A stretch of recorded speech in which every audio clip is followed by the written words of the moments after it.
Good morning. I don't know about you, but I've been looking forward to this panel for many weeks. I think it couldn't be more timely, really. You know, you think about the soap opera and drama at OpenAI, you think about some other iconic companies that may be looking down the barrel of a CEO replacement in the next several months. We're going to hear from real experts on board governance and what this all means.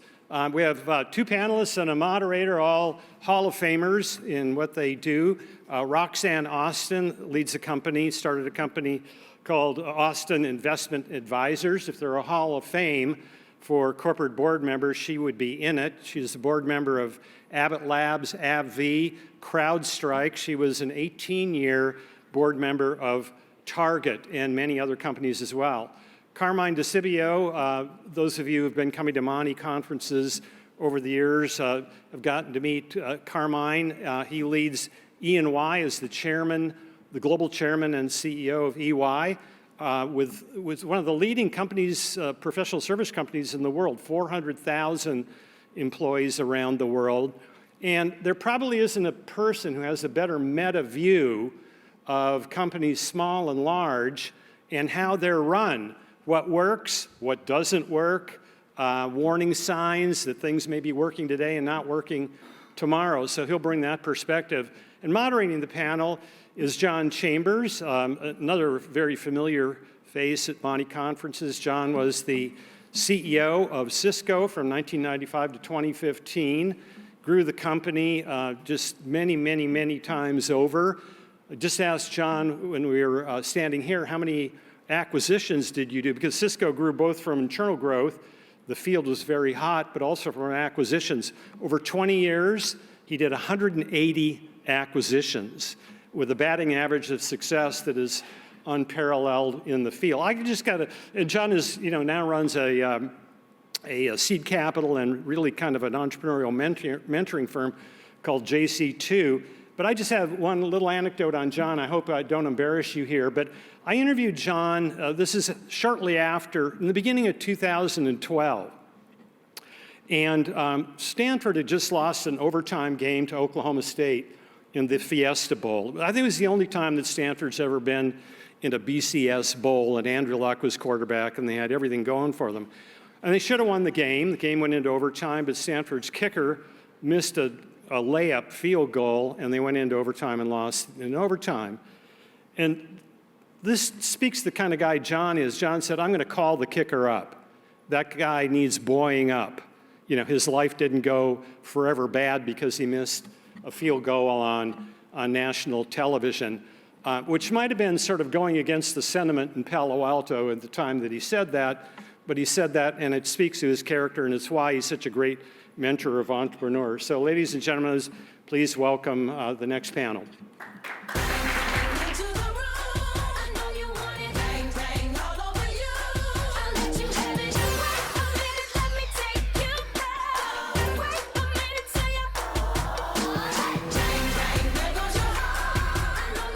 I don't think there's ever been a more important time to understand the roles of board of directors, how they evolve, and what we're about to see in the industry today. The speed of change, the number of companies, public and private, they're going to be displaced because of AI, and the evolution of new geopolitics around the world will be something we've never witnessed before. And the board has moved from the time when I came to Silicon Valley, when I asked my board counterparts, and CEOs of other companies, how do you use your boards? The answer from several of them was, well, John, you get people you like there, you make sure they got the information for the shareholders, and you make sure they don't slow your business down. And yet today, it's so important to get boards that evolve over time. They help you through crisis, through challenges. When changes need to be, they're there. And the transition, the cool thing about the Monty Conference is that we're dealing with very early stage startups, medium stage startups, startups that are about to go IPO companies, and beyond. And the boards have to evolve during that time period.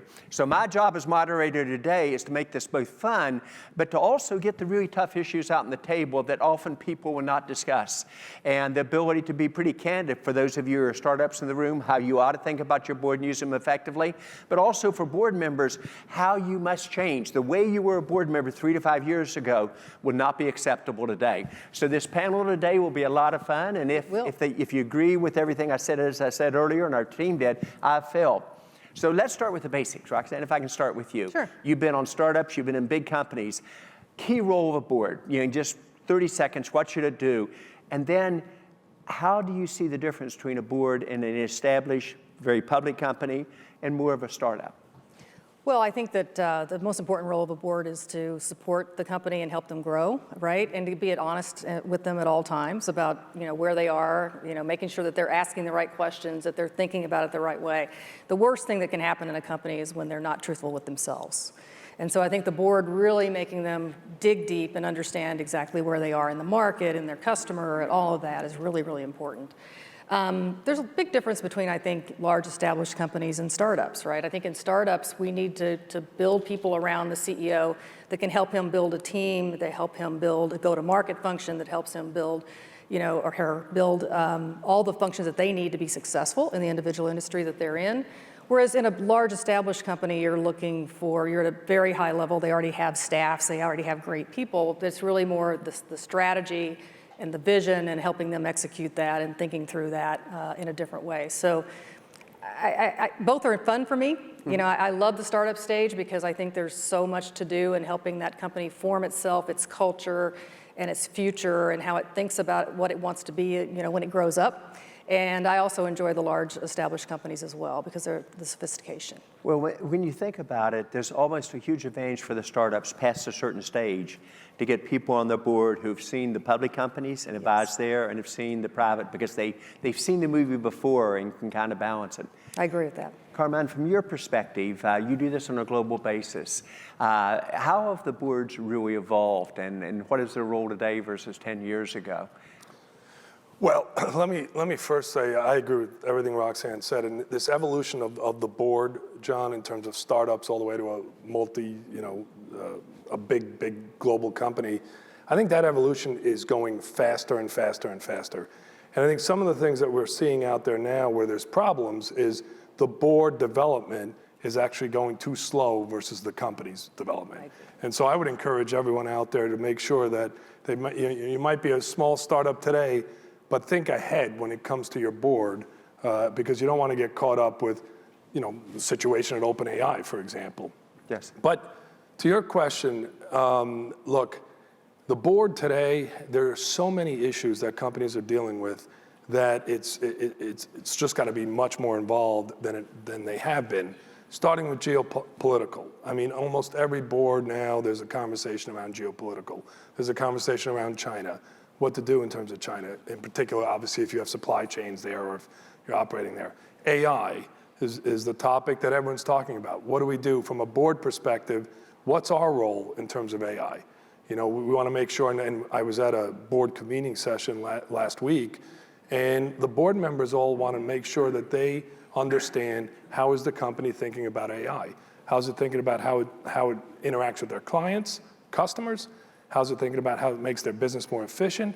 And then how's it thinking about the regulation part and the bias part and all that stuff? That is something that, as board members, that has to be asked today. And the third item that's a hot topic today is cyber.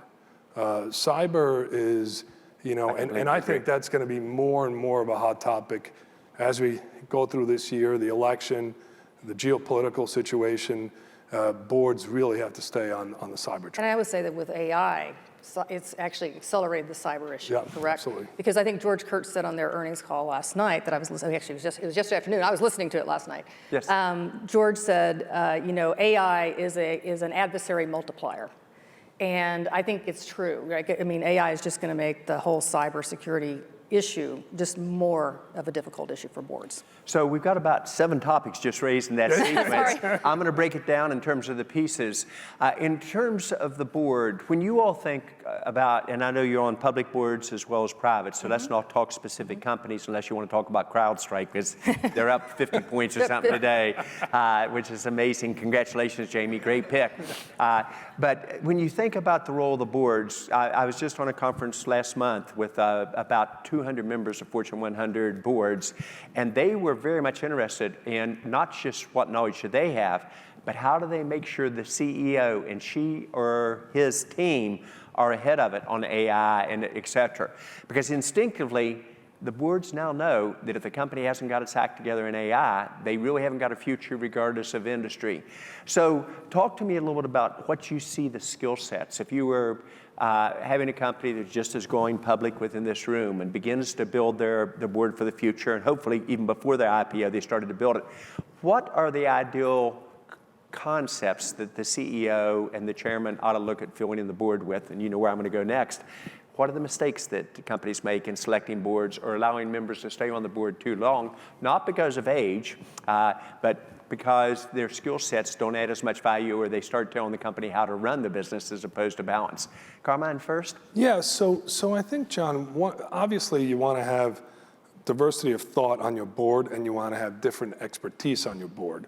But you also want to have people who know leadership, people who know how to get through problems, and people who can solve problems on your board. I think one of the things we see when boards get into trouble is when they have people who are very particular in particular areas, but they don't have overall good leadership. And that's a problem as well. Now, with that, you do want to have people with technology experience. You do want to have people with financial experience. You do want to have people that have, geopolitical experience or global experience. Those are all, I think, table stakes. I think you have to have that. But I think more importantly is, how does your board operate together, and what kind of leadership does it provide? Carmine, take it the next step. When you look at boards that have built an organization well, how did they go about it? And the ones that have messed up, what mistake did they make in their board evolution? Well, I think that, groupthink is the most dangerous thing on a board, right? I mean, I do think you have to have people that are willing to speak up and talk about what the issues are. That said, you want a good collaboration on the board, and you want all of that. But you also need a board that's willing to have debate and discussion. And I think that's one of the things that I really look for. I mean, we built the Freshworks board. I'm the lead director at Freshworks, and we built that board over the last 3 years. And we looked for people who had CEO experience in the Valley, that had grown and scaled. And we also looked for people who could help the team as they evolved. And we have a chief product officer from Cloudflare, Jen Taylor, on the board, and we have chief revenue officer, now a CEO, on the board. We have a chief marketing officer from CrowdStrike on the board. And I think we've built a nice balance of people who have tons of global CEO level experience, people with corporate experience like myself, and then people who have specific technology experiences that will help this company grow. And so I think having that, that will evolve over time. That board will evolve over time, like every board should evolve over time. But I think that's been we've had a nice board there to actually help this company, build itself and grow. So, and made some tough, you make tough decisions. And I think we have a team that'll speak up, that'll talk about what the issues are, that'll be honest with the CEO. We have a lot of debate, and I think it's been great. It's been a really great board. You talked earlier, a projection 10 years ago was very easy to make, where 25% of the Fortune 500 would disappear in 15 years. Right. If you fast forward today, and I think AI will be the most disruptive technology we've ever seen. I didn't say that 18 months ago. I said it 7 years ago. People are just getting their heads around that at the CEO level, much less at the board. And yet I found that the boards suddenly are not only interested in AI, it's what questions should they be asking? How do they have a good program in place? We all know the danger of a board that tries to manage a company. Right. But the board's got to be able to both ask the right questions, but candidly to lead the executives to here's the type of things you ought to be looking at. And the value to the executives is often getting prepared for the board even more than the approach. How do you approach that? The CEO, I turn to you. What does the board want to see on AI? I'm a medium-sized company, just went IPO. I'm not exactly sure how to get my arms around it. How candid can I be with the board? What questions should I be asking? What would you give me advice as a lead independent director to your CEO? Well, what we're doing is we're asking them for their AI strategy. How does AI affect our, how does it affect our product? How does it affect our product evolution? How does it affect our competition? Where do we, what is our own strategy with respect to AI for not only for product, but for just evolution of the company and the business and how it could impact us? And so each company that I'm on, whether it's Verizon, I'm on the board of Verizon, or whether I'm on the board of AbbVie, or I'm on the board of CrowdStrike or Freshworks, all those companies we've asked for AI strategy and are spending time at the board level on AI strategies specific to the company. And also AI as it relates to cybersecurity, which we talked about a little bit earlier. How is that going to impact our particular safety profile as it relates to cybersecurity? So lots and lots of discussion at the board level on AI. I think it's going to continue. I mean, we're having several sessions. We're doing a strategy offsite coming up in April. At one of my boards, we're going to spend a ton of time on AI. I think AI is going to be the topic that boards are just critically focused on because all of us are learning. We're not all experts on AI yet. The companies are learning. The companies are trying to digest and figure out what it means to them. And so I think this is a journey that we're going to be on together, and we need to stay close to it. That's my view. I was just going to add on to this. The first part, Roxanne's kind of ahead of a lot of boards, but the first part is education. Right, And you absolutely. said it. You have to have your board go through an education on what AI is before you could even get to a strategy and so forth, because a lot of board members really don't understand the basics in terms of what generative AI is, how it's going to change things and so forth. So I think in almost every board member that I talk to, they're going through some kind of education for the board. And that could be, some pre-reads, that could be 3 hours of a session. But I think that's an important first step. If you watch, and let's talk about public companies, then we're going to do one question on security, then we'll go to the private companies, which to me is really exciting because coaching many of the startups in this room, that's what they're really going to want to hear about. When you think about just the disruption that occurred, and you think with a single announcement by Microsoft that suddenly Google said, my future could be disrupted, not in 5 or 10 years, but in 1 year. The whole market got it. So you had to have an AI strategy in your next conference call or your stock went down. 1 quarter later, you better have an AI strategy and you've got to say where I'm in the implementation. 1 quarter later, you better be in to hear the results I'm getting. How do I monetize that thing? Hey, how do I monetize and get the productivity out of it? And the ones who did well, I'll use Microsoft as an example, or ServiceNow, CrowdStrike, do very well. The point I'm making is they had to change in 1 year more than most boards do about a key topic in 10 years. I'll give you one example, John, if I can, real quick. So in Freshworks, we had put together a strategy, and we said this publicly, so I'm not saying anything out of school. So at Freshworks, we had put together an AI strategy, and literally 2 months later, the CEO came to the board and said, we're completely changing it. And I think it was like, that's how fast it moved in his mind of how we needed to address AI. And that was 2 months. So within a quarter, we had to change. And the key there, Roxanne, is as a board member, when your CEO comes to you, gives the strategy, and 6 months later, they come and say, I'm going to do a different strategy, or 2 months, I usually go, the CEO is chasing the now nice, shiny object. It's usually a major mistake that occurs where your CEOs, especially in startups, change strategy every 6 to 12 months. But it actually wasn't. That's how fast this is changing. This is how fast this is changing. I think this is a situation where he had very good reasons and why he felt our product evolution needed to move faster in order to address the AI threat, or to be a part of this evolution. That is AI. So I think I give him a lot of credit for being willing to come to his board and say, I think we need to make some shifts, and here's why, and had excellent reasons why he needed to do that. Carmen, your organization, and I don't give comments I really don't believe, your firm consistently does dramatic value added to the large companies, smaller, and you focus on outcomes. For the startups, I'll get 6 of my startups involved in your forum. The feedback has been great.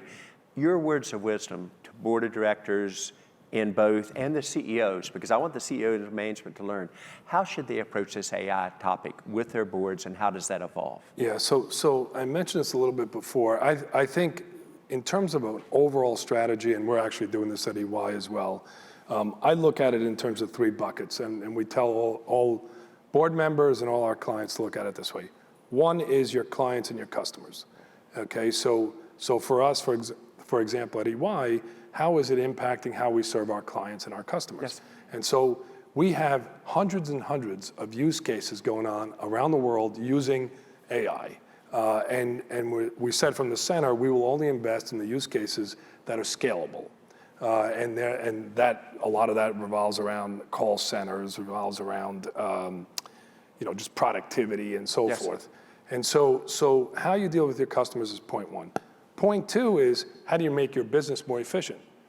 Period. Okay, so using AI, you're obviously going to be able to make your business more efficient. You're going to be able to take out jobs. We talked about this on a panel yesterday, and make your business more efficient. How do you quantify that? How quickly can you implement that? That's a whole second part. And then the third part is this whole concept around regulation. How do you deal with regulation? How do you deal with biases in AI? How do you make sure that your company is using AI for the good and not the bad? So those are the three tenets we use in terms of making sure that there's a strategy around that, and that's what we're telling our clients.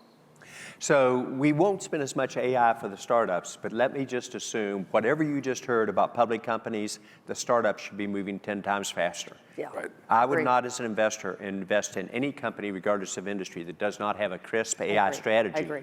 and one that is flexible. What's the planning cycle on AI? Is it used to be, I made all my bets 3 to 5 years out, and the minute I got my competitors thinking 12, 18 months, I had them. Is that world turned upside down? Is it really a 12 to 18-month so. evolution I think strategy so. today? I absolutely think Yeah, I think so too. 12 to 18 months. 100%. So that's hard on everybody. And then it's especially hard on the CEO. She or he has to really play out their hand. Cybersecurity. You hit it first, I'll go first. Roxanne, you know where I'm going with this. I very rarely believe that regulation done way ahead of an ability to put a logical plan in place accomplishes much and does tremendous disruption. This time, I think the SEC was right. They came out with regulations saying when you have a cybersecurity breach, you've got to be able to report it to the market within 4 days. And they're going to hold not just the executive responsible, but the board. What they in essence said, we are not asking you to do this. There is a requirement here. And for those of us who are involved in the security issues, the intelligence agency, there's very good reason to do this. However, the regulations are so vague, responding to it is so hard. You say, I had a cybersecurity breach, but you can't say, did the data get out of my customers? How broad was it? Did they get your plans? Was it a rogue nation state, or was it one of your competitors? What are the financial implications? And often before, when there's a problem in my prior company, I could find it out. I could see it coming a year out. I could put it in the software changes. I get all the changes done and roll it out in the market, have a plan that if I got out before, we'd be able to do it. That's unacceptable today. Advice on how companies manage through this, and to the point of, do they have the playbook already ready to run with here's how they're going to respond to which areas, and how many boards do you really think have that playbook now? Yeah, John, I think this is a major issue today. Boards have to stay on top of this. The incidents are through the roof, and so many of the incidents are coming from internal threats, from vendors, so even companies that think they have everything in place, then something happens. One of the conversations, and look, some of these are just malicious to be malicious, some are ransom type situations. I was in a conversation with someone from the Biden administration, and they're pushing to make ransom payments illegal. And it's an interesting conversation. Because today, ransom payments are not illegal. So if you're a company, Right. You could pay. And they'd like to make it illegal because they feel that will be a deterrent. Because then if your company pays, you're breaking the law. And it was an interesting conversation. This was in front of a bunch of directors, board of directors, this conversation that someone from the Biden administration was having.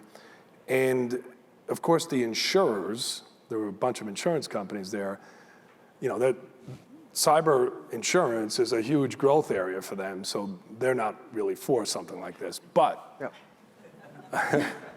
but I do think, personally, I do think it'd be a deterrent. It's also easier to just say, we're not paying because it's illegal. Because we've been involved in a lot of situations where companies are really stuck on whether they should pay a ransom or not. And sometimes their clients' data is part of it, so their clients are like, I want you to pay. And it's really, every day there's incidents like that. From a board perspective, you have to really make sure that, that you have the right CISO, that you're doing all the right steps, that you do have insurance, because it could really take your company down. You know, what's going to be fascinating, you brought up about 4 or 5 segments. I'm a huge believer that if you know in cybersecurity, guess what the growth was in sales across the whole industry this last year? Flat. Yeah. Which means companies are not spending money there. Now, there are companies that do it very well, CrowdStrike and others, but it basically says the industry is slowed because the chief information officer, the chief security officer has too much on their plate. The systems weren't designed to integrate. Here we're about to go into regulation with tremendous speed where your chief security officer is the glue. John Stewart for me at Cisco, I trust him with my life and my brand, but it was human. That doesn't work at today's speed. So how do you rethink that? And let's use the example that you just brought up. If we're going to say making it illegal to do payments, you've got to give the companies at least a year to put structure in place. Because if my supply chain gets shut down, it's nice you told me it was illegal, my company's bankrupt. Yeah. And did the shareholders benefit from that? Of course not. So government regulation without time to get prepared is a problem. Is that too simplistic? Yeah, no, I'm not touting government regulation, but on the other hand, I do think the government is playing a role here. I mean, we all have to continue to learn. I don't know how many of you saw this one company in Hong Kong, and it's amazing to me this has not gotten more news, but they did a Zoom call, and the Zoom call, there was one person from the company, I think it was the treasurer. Yep. The other 4 people were all deep fakes. The videos were actually deep fakes, and they convinced the treasurer to wire $25 million to an account. Yes. And that happened. That happened in February. So people, now I don't understand why that hasn't gotten more publicity, but people are learning as we go along. And as we're doing more Zoom calls, things aren't physical, there are some people who want to go back a little bit. I did a money transfer yesterday with all the safeguards in place, and I realized that I could have spoofed any of those 4 elements on it. And Biden's deepfake with the robocall is an example. That's where AI for evil, but AI for benefit. Your voice has 8,000 samples per second in it. Really good AI. A company called Pindrop is the one that's with CNN and Wall Street Journal and others, identified the deepfake, identified the person. They're going to do it for all political parties. But putting that in place and really beginning to get the balance is key. I'm going to do a switch. Let's go to board evolution with startups. Roxanne, you've seen this movie. I have. Tell us what we're going to do right and tell us what we're going to do wrong. How do you advise the people in this room, and we're going to be politically incorrect, how do you change some of your VCs off the board at the right time? How do you make sure that board scales with you? How do you teach the young CEO how to do that without getting his investors uptight? And how do you also teach him, here's what works at a given stage that will fail otherwise? Well, obviously, early stage, you're going to get your investors, right? Early stage. That's who your board members are. But then as you start to think about evolving the company, you need those independent directors to come on the board, right? Yeah. And so you've got to start bringing them on the board at the right time. I think that if I think about George Kurtz at CrowdStrike, George evolved his board very well, and he did it over time. But he was always in the goal in mind that I'm going to one day be a public company, so I want to start acting like a public company sooner than I am a public company. And so he started to evolve his board a little bit more quickly than some others have in the past, I think. But I think that's a really, you got to think about how you're timing your stage, when you can add value. When can these independent members add value? Bringing on people that can add, like I talked about earlier, that have specific skills that can help you build the company that you don't have, and that can help advise you on how to build that business going forward. And then as you get closer to being an IPO, like I typically don't join companies that are going to go public until about a year before they're going to go public. And typically the reason for that is I think that's when I add the most value. Right? Maybe 18 months. But it's getting them ready and thinking through all the things that they need to do. to be a public company and making sure that all that's in place before we go public. That's something that's really critical to me. And so I think thinking about when these people can add value to you, I think first stage is VC, then you're bringing in independents that help you build the business, that really can help you build the various elements that need to be built, and then bringing on people that have more broader experience that can help you be a successful public company. So I think there's those 3 stages, I think, that I kind of see, John. Carmen, let me ask you the tough question that goes with that. You're a startup out here in this audience, and you're thinking about how to build your board, and what they're taking away from our conversation is, well, I need to get somebody with financial backing, financial system knowledge. I need to get somebody that has the skills in perhaps go-to-market, some other people that really have the skills in technology, et cetera. And yet, if you go to an established company and recruit those people to come be part of your board, and you know where I'm headed here, Yeah. politically incorrect again, half of them were filled because people out of large companies do not understand the small company mentality. At Cisco, if I had one serious problem every 6 months, that was unusual. These startups have a problem, I say, every week, and they say, Right. no, John, every day. How do you get the person with the experience, but also understands the world of the startups and how fragile that is? Or do you pick the raw talent, even though they might be a senior person, and help them understand the startup if they haven't been in that environment before? Advice to the room. Yeah, so I think that's a great question, and sometimes that's not one person. Sometimes, Roxanne's a little bit of an example of someone who has both, but there aren't a lot of people out there that have both. So I think sometimes you might have to take someone from a large established company board to give you some credibility and so forth, but then also someone who has some experience in terms of being on boards before they go public. Having board members that have been through the going public phase is incredibly important. Yes, it is. It's incredibly important, and not everyone has that. So, and I do think, John, I think that's evolving as well. I think more and more people who retire from companies and so forth, they don't want to just sit on just big public company boards. They think that's kind of boring. So they do want to be more involved with startups and so forth. I think even coming from a place like EY, Yeah. I hear more and more of our partners that are retiring saying, I don't want to just sit on some, some amorphous kind of big company board. I want to do a little bit of both. And I think you're going to see more and more people with that skill set. But I think, the direct answer is if you can't find them, you're going to have 2 people, and I think it's important. Roxanne, how do you deal with a board, let's stay with startups for now, that originally it was the VCs, and by the way, they add tremendous value. Right. They've seen the movie, Absolutely. They help in recruiting, they finance, they get your metrics in place. Don't tell me you're going to grow at a given rate and you're missing your forecast every Right. time. I'm not going to let you spend at that rate. Right. But it's an unusual partnership that is very tight, where actually at times the board members are getting into the management's, and rightly so, hair. But as they start to grow, that's actually a danger. It is a danger. And you get your yearly plan as a CEO. My number one issue with many of my startups is they say, John, we've agreed on the yearly plan. I'm meeting in all categories. My expenses are below it, and now they want me to spend less because they're nervous about the market. Or they get in and say, well, your go-to-market strategy is good, but I want you to do this differently. How do you manage board members who cross that line in terms of helping you too much, and how do you address it? How do you use the independent lead, perhaps? Why should you have a chairman or chairwoman to be able to do it? Advice to the room on this, because I would say with the startups, often the boards maybe don't help them as much as they need to, but sometimes the board or 1 or 2 members of the board overhelps, and it can be a tremendous utilization of time, because usually these companies have 2 or 3 people in finance and somebody's asking them to run 3 reports a week on it. How do you deal with that? I've had this situation before in the past, and I think I've had to sit down with some board members and say, look, we just got a very comprehensive presentation on their go-to-market strategy, and this person's asking for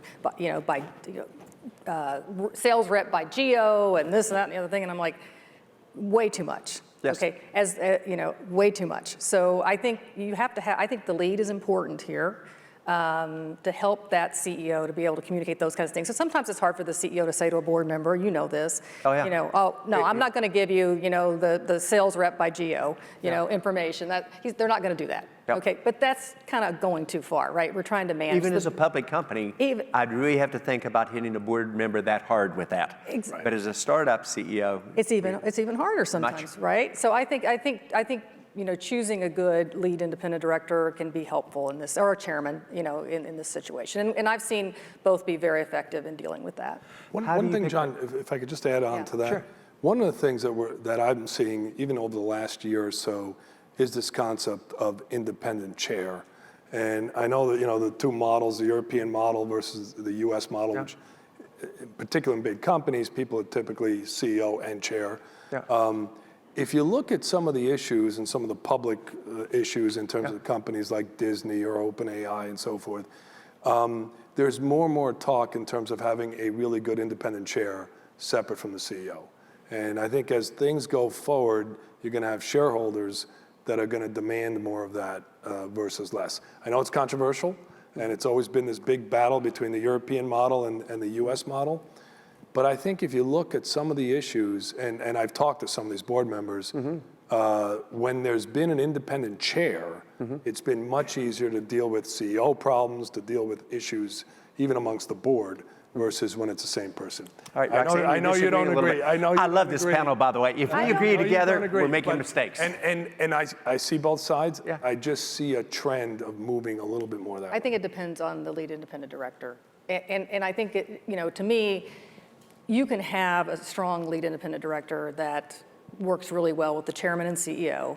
And by the way, I just had conversation with 40 different governance groups, you know, the big guys, and defending this particular issue. And so my view of it is, look, it all depends.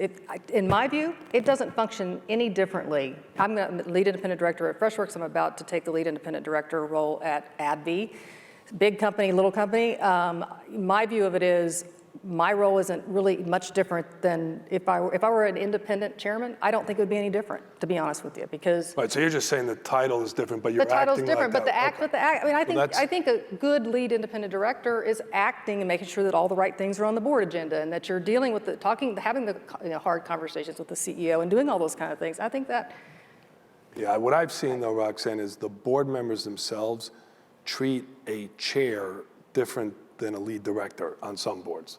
On some boards, I would agree with that. You know, and you and I know, like I said, it's all in the people. Yes. And it's all in Right, the that's board, right? That's true. And I think boards are different. There are some boards that work really effectively, and we all know there are boards that don't. And Yes. so I think I've been lucky. I mean, I feel really lucky that, you know, I've been on really good boards. And look, I'm the person, I always say to the CEOs before you put me on their board, be careful what you ask for, because I'm going to be totally honest with you. I'm going to be totally truthful with you. I'm never going to pull any punches. I just want you to know, if you want the answer, then ask me, because I'm going to give it to you, right? Or at least I'll answer your question honestly. And I want you to do the same with me. So for the startups in the room, you have to have somebody as part of your board that will help you give advice on running the company, but also she or he has the courage to say what you're doing is just wrong. Absolutely. We got to address this, and you've got to bring it up and make a difference. Secondly, Yeah. for a startup, for the person to be chair and CEO, they're just learning to be a CEO, Right. not understanding the chair. The board role is. So if you take a chair, you might say, I'm going to have one of my VCs be that for a period of time, but I want that back in 3 to 5 years. I'm going to be completely incorrect here. I think there are a lot of reasons that European technology companies have not been successful. This is one of them. Yeah. They do not move with the speed needed. Right. That's true. I So agree we with want to that be careful 100%. what we follow. That's definitely true. Now, I'm going to be even more politically incorrect. If every company is now becoming a technology company, does that complicate the factor even more on how we do it? But I think you see from the panelists, and I completely agree, you've got to have somebody on your board, ideally more than one, but one that has responsibility for the lead, who will have the courage to say, I appreciate you putting me on the board, but what you're doing is wrong. You can't do it, period. Right. And the advice is somebody you can go to on it. Yeah, agree 100%. Overcoaching from boards.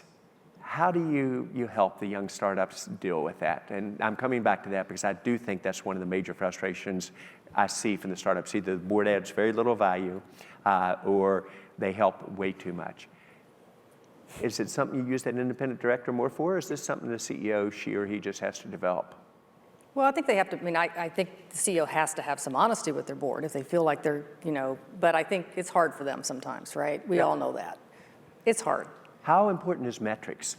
In other words, with your board, should you say, here's what metrics you're measuring me by, and here's what you should. Let's argue about that, but once we agree upon it, don't come back and beat me up for GOs by territory, by quota, by time on their thing, by advancement. A board should never be at that level, other than to make sure the CEO understands it. It's kind of like some of the top VCs in the Valley. If they saw a hole in your armor, they'd reach in, pull your heart out, and put it back in. I agree. I absolutely agree with that. I think you're working with the team to establish the metrics that are important to the business, and this is how we're going to manage the business. This is what we're going to measure you on. It's what we're going to pay you on, and that's what we should be measuring them on and having the discussions with them. If we start to go deeper, somebody's got to step up and say this is just not what we need to be doing as a board. And coaching board members, by the way, I've been asked on boards where I'm not the lead to coach board members who are having this. I don't know why I get this role, but I get this role a lot. But I've been asked by other boards that say, can you go talk to such and such? I think they're overstepping their bounds, or they don't understand their role as a board member. And just being very candid, you've got the emotional IQ and you've got the logical IQ, and you communicate with people well. It's real simple to see why that occurs. Carmen, from your side, help the leaders, the CEOs in the group know how they develop themselves. Do you get one or two board members you spend more time with, you have to share with the whole group?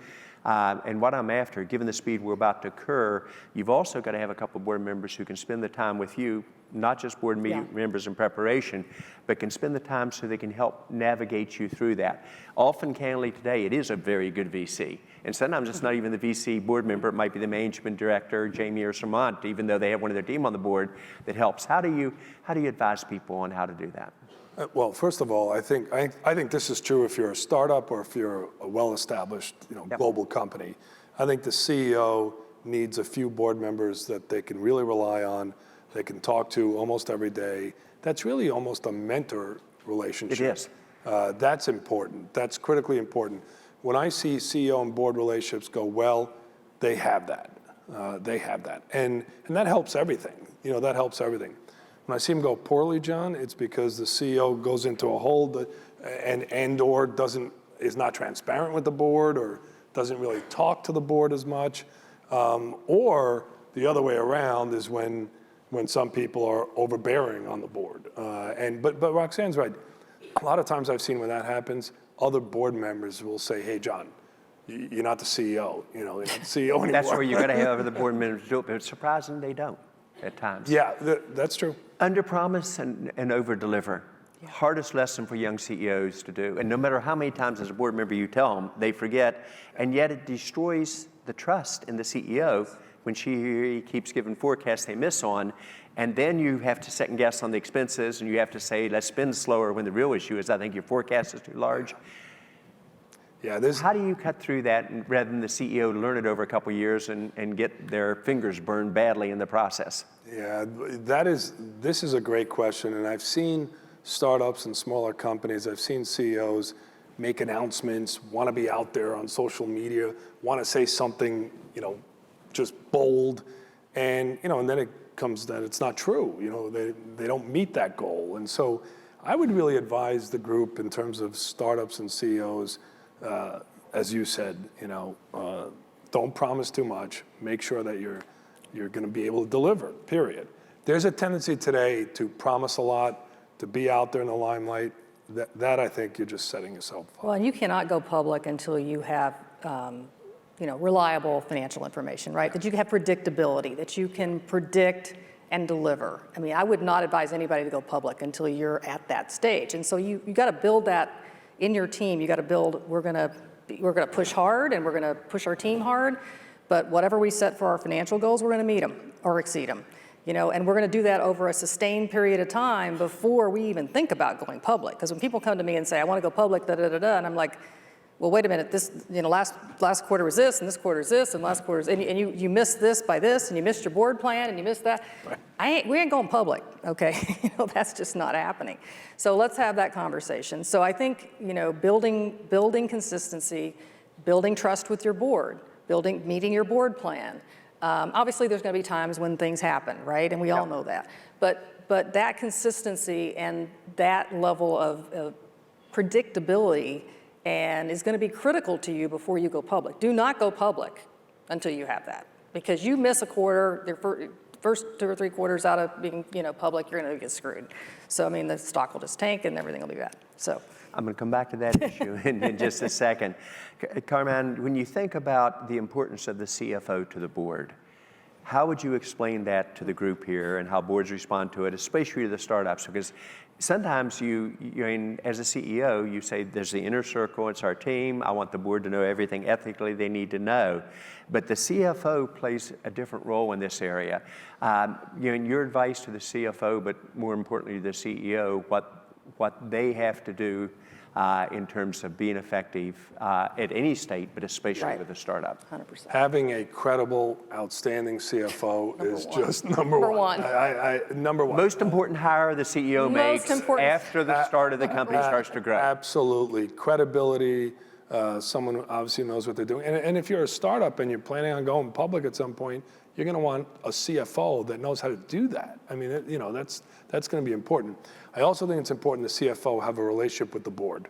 Completely agree. And typically in larger companies, that's going to be with the audit committee and so forth, but that's incredibly important as well. And it's hard for the CEO of a young company that's used to holding the cards fairly close to the vest, Yes. that knows something's broken all the time. What do you share or not?